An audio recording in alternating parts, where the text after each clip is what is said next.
Ici, à la place Idi Dakpakpa, l'atmosphère est à la fois spirituelle et festive. Depuis les premières heures de la matinée, les fidèles musulmans affluent pour accomplir la grande prière de l'Aïd el-Kébir. Une célébration majeure de l'islam qui commémore la soumission et l'obéissance du prophète Ibrahim à Dieu. Ils sont tous réunis dans un même élan de foi, de paix, mais surtout de partage.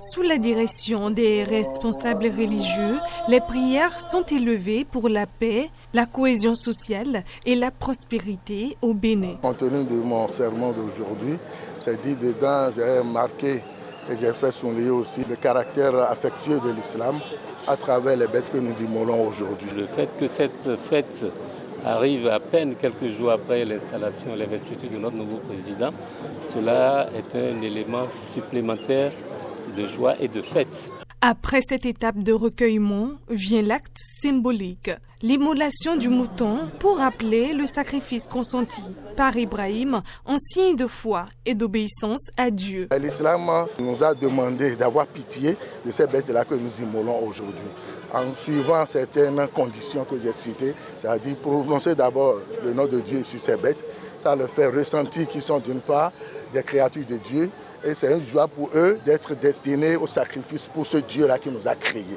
L'islam passe par là, toujours dans le même verset, pour nous rappeler de dire les 7 viandes que nous avons immolées pour Dieu, ce n'est pas interdit pour nous les immolateurs. C'est bien licite pour nous, nous allons manger dedans, mais ce n'est pas pour nous seulement. Au-delà du caractère religieux, cette fête reste aussi un moment de solidarité et de partage. Le deuxième message important, c'est celui qui est induit du sacrifice, qui est le partage qu'il faut faire.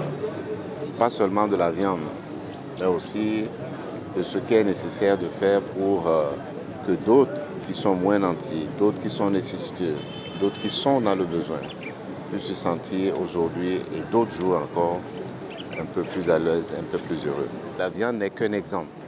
Il faut aller au-delà, il faut partager avec ceux qui sont dans le besoin, ceux qui sont nécessiteux. Je souhaite que le sang qu'on va déverser aujourd'hui dans tout le pays ramène la paix dans le pays, la paix dans nos familles, la joie dans nos familles.